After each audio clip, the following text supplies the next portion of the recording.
A'udzubillahi minasyaitonirrajim. Bismillahirrahmanirrahim. Assalamualaikum warahmatullahi wabarakatuh. Alhamdulillahi wahda, wassalatu wassalam ala rasulillah. Sahabat pencari hikmah rahimakumullah. Kematian hanyalah proses perpindahan manusia dari satu kondisi ke kondisi yang lain, di mana dalam perpindahan ini ada proses berpisahnya antara ruh dan jasad. Yang arti dari berpisahnya ruh dari jasad itu adalah terputusnya kendali ruh atas jasad, karena keluarnya jasad dari kepatuhan terhadap ruh. Tidak diragukan lagi bahwa kematian kadang-kadang datang dengan tiba-tiba tanpa ada pendahuluan sebelumnya. Namun, kebanyakan kematian akan selalu didahului oleh sebagian tanda-tanda yang menunjukkan akan telah dekatnya saat-saat kematian. Di antara tanda-tanda bahwa kematian sudah semakin dekat adalah sakit, berbagai kerapuhan, rambut putih, lemahnya daya tahan tubuh manusia secara umum, serta lemahnya indera manusia, serta melemahnya pendengaran dan penglihatan. Ibnu Jauzi dan Al-Qurtubi dalam kitab Al-Taghzirat telah meriwayatkan bahwa ada hadis yang menyatakan, sesungguhnya sebagian nabi berkata pada malaikat kematian, apakah kamu mempunyai seorang utusan pendahulu sebelum kamu datang agar manusia merasa takut denganmu? Malaikat kematian menjawab, ya, demi Tuhan, bahwa saya memiliki utusan yang banyak, seperti penyakit, sakit, rambut putih, kurangnya pendengaran dan penglihatan. Jika seseorang sudah kedatangan hal-hal tersebut, namun ia tidak mau berpikir tentang kematian dan tidak segera bertaubat, maka tidak ada baginya bekal yang memadai ketika dicabut ruhnya.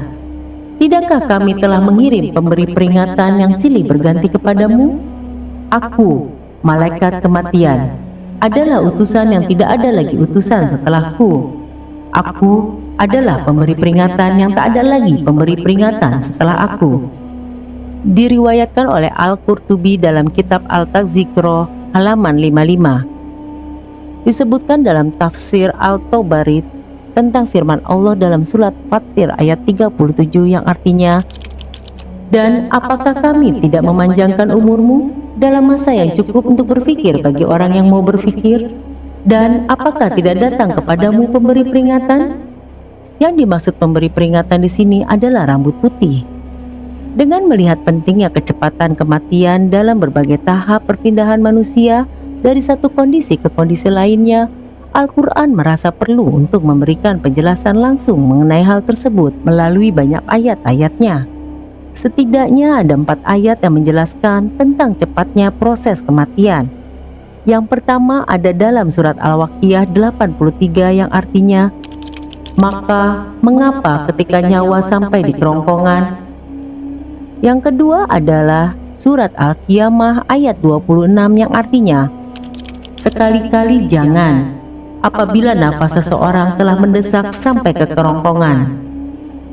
Yang ketiga adalah surat Al-An'am ayat 93 yang artinya, alangkah dahsyatnya sekiranya kamu melihat di waktu orang-orang yang zalim berada dalam tekanan-tekanan sakaratul maut, sedang para malaikat memukul dengan tangannya. Dan yang keempat adalah surat Qaf ayat 19, dan datanglah sakaratul maut dengan sebenar-benarnya. Selain firman-firman Allah seperti yang sudah disebutkan, ada juga beberapa hadis yang menjelaskan tentang cepatnya kematian, sakaratul maut, dan puncak sakitnya kematian. Di antaranya adalah sabda Rasulullah Shallallahu Alaihi Wasallam yang berbunyi, tetapi malaikat kematian itu lebih sakit dibandingkan dengan tusukan 1000 pedang, dan tiada seorang mukmin pun yang meninggal, melainkan setiap keringat yang keluar darinya merasakan sakit atas sabetan benda tajam.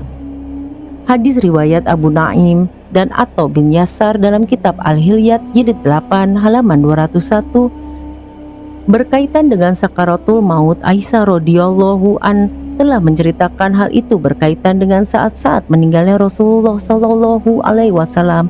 Ia menyatakan, Rasulullah telah meninggal dengan berada di antara perut dan dagu saya.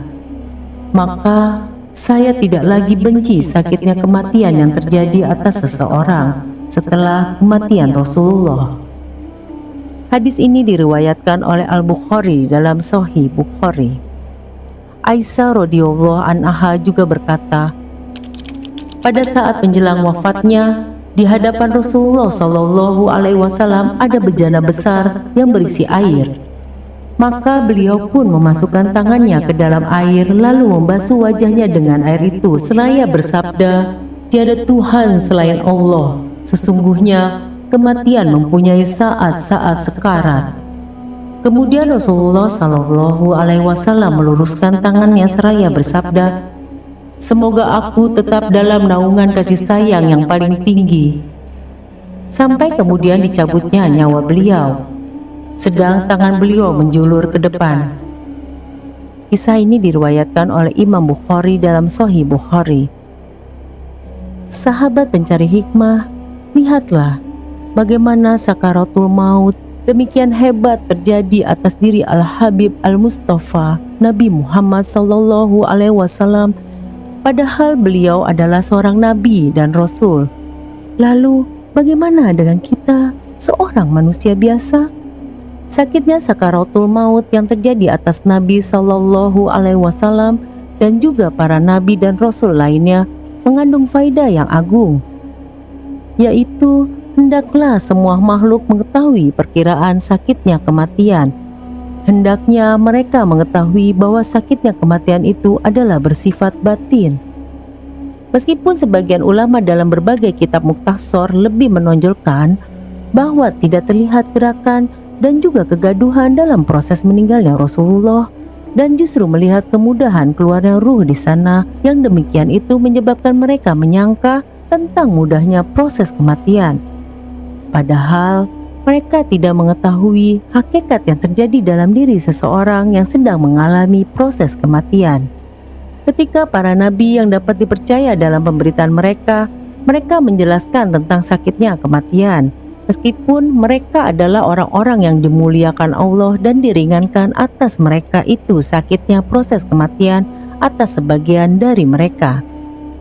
Mereka menjadi jelas bagi semua makhluk tentang sakitnya proses kematian yang sedang dirasakan dan dialami oleh orang yang sedang menghadapi kematian. Berdasarkan dari berita orang-orang yang jujur itu, yakni para nabi dan rasul, kecuali untuk para syahid yang terbunuh oleh orang kafir, yang nanti akan kami jelaskan setelah pembahasan ini. Ketika ada sebagian orang yang bertanya bagaimana para nabi dan rasul yang notabene merupakan para kekasih Allah mengalami kesakitan saat sakaratul maut, padahal Allah Maha Kuasa untuk meringankan hal itu atas diri nabi dan rasul. Jawabannya adalah, sesungguhnya orang yang paling diuji Allah di dunia ini adalah para nabi, kemudian orang-orang yang semacamnya, dan seterusnya sebagaimana yang dijelaskan dalam hadis sahih. Maka Allah Subhanahu wa Ta'ala berkehendak menguji mereka untuk menyempurnakan keutamaan mereka dan mengangkat derajat mereka di sisinya, bukan sebagai kekurangan dan siksaan bagi mereka, melainkan justru merupakan suatu kesempurnaan dan keluhuran bagi mereka. Karena bersamaan dengan keridhaan mereka atas segala hal yang telah Allah perlakukan atas mereka, justru Allah berkehendak untuk menetapkan atas mereka berbagai kesulitan dalam proses kematian itu. Padahal kalau Allah mau, bukan suatu hal yang sulit untuk mempermudah dan memperingankan proses kematian tersebut. Allah benar-benar telah menguji Nabi Ibrahim alaihissalam dengan api, Nabi Musa alaihissalam dengan ketakutan yang luar biasa dan perjalanan melarikan diri dari Fir'aun, Nabi Isa alaihissalam dengan kesengsaraan dan ketandusan, serta Nabi Muhammad Sallallahu Alaihi Wasallam dengan kefakiran di dunia ini dan perperangan yang menegangkan dengan orang-orang kafir. Semua itu adalah dalam rangka mengangkat martabat dan meninggikan derajat mereka. Jadi semua itu tidak boleh dipahami bahwa Allah menimpakan sesuatu atas mereka melebihi kesulitan yang ditimpakannya kepada para pendosa yang selalu membangkang terhadap Allah. Bagi para pendosa, kesulitan yang Allah berikan adalah siksaan, dan sebagai balasan atas dosa-dosa mereka.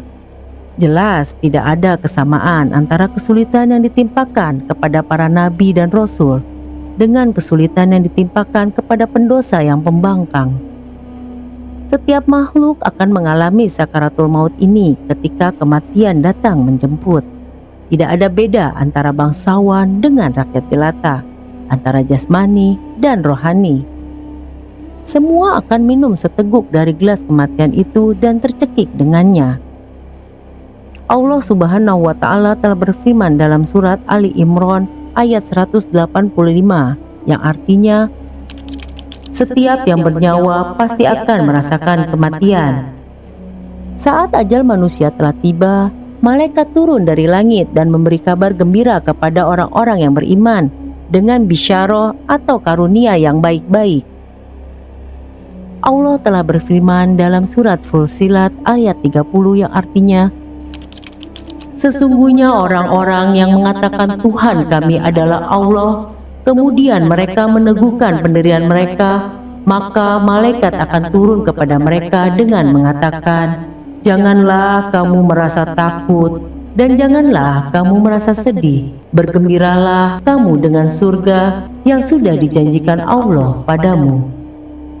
Adapun mengenai ancaman malaikat terhadap orang yang kafir ketika menghadapi kematian, Allah telah berfirman dalam Al-An'am ayat 93 yang artinya, alangkah dahsyatnya sekiranya kamu melihat di waktu orang-orang yang zalim berada dalam tekanan-tekanan sakaratul maut. Sedangkan para malaikat memukul dengan tangannya sambil berkata, keluarlah nyawamu. Di hari ini kamu dibalas dengan siksaan yang sangat menghinakan. Karena kamu selalu mengatakan terhadap Allah perkataan yang tidak benar, dan karena kamu selalu menyombongkan diri terhadap ayat-ayatnya. Rasulullah Shallallahu Alaihi Wasallam telah bersabda, ketika ruh seorang mukmin telah keluar dari jasadnya, maka malaikat akan menyambutnya dan membawanya naik ke langit.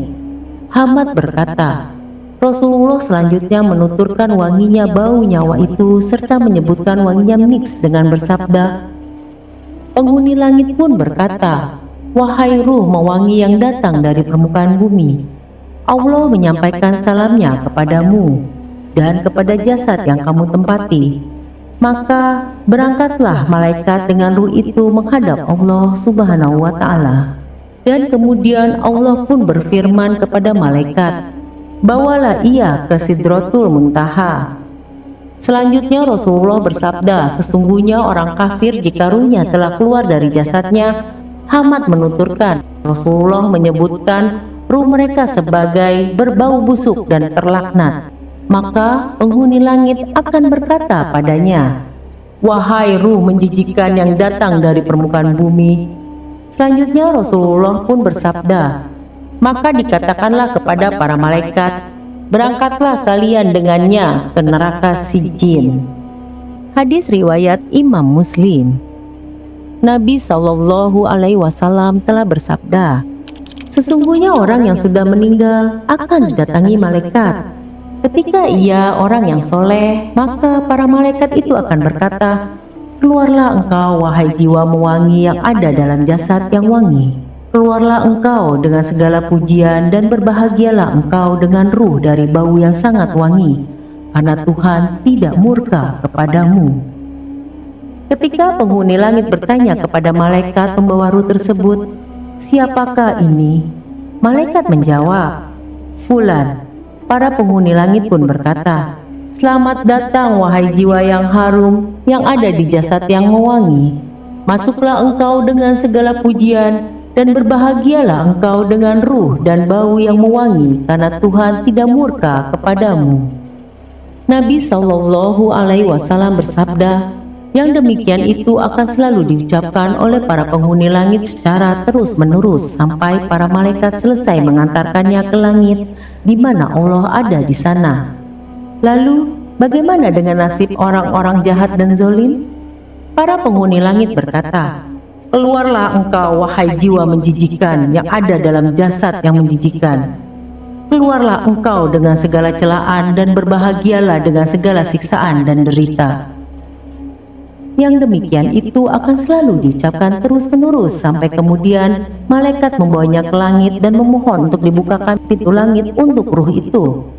Dan akhirnya dikirimkanlah kembali ruh itu dari langit ke alam kubur. Hadis riwayat Ahmad. Dari Aisyah radhiyallahu anha telah bersabda Rasulullah sallallahu alaihi wasallam, barang siapa yang senang berjumpa dengan Allah, maka Allah pun akan senang berjumpa dengannya. Dan barang siapa benci berjumpa dengan Allah pun akan benci berjumpa dengannya. Aisyah radhiyallahu an pun bertanya, wahai Nabi Allah, apakah yang dimaksud dengan benci bertemu Allah itu sama dengan benci terhadap kematian? Karena setiap dari kita adalah benci dengan kematian. Rasulullah Shallallahu Alaihi Wasallam menjawab, bukan itu yang aku maksud. Yang aku maksudkan adalah orang mukmin itu ketika diberi berita gembira dengan rahmat, keridhaan dan surga Allah, ia akan senang untuk berjumpa dengan Allah dan Allah pun akan senang berjumpa dengannya. Sementara orang-orang kafir ketika diberi berita gembira dengan azab dan kemurkaan Allah, ia akan benci berjumpa dengan Allah sehingga Allah pun benci untuk berjumpa dengan mereka. Hadis riwayat Imam Muslim. Sahabat pencari hikmah, demikianlah kisah kematian dan proses kematian bagian kedua ini. Semoga kita dapat mengambil hikmah dan selalu dalam lindungan Allah Subhanahu wa Ta'ala. Wassalamualaikum warahmatullahi wabarakatuh.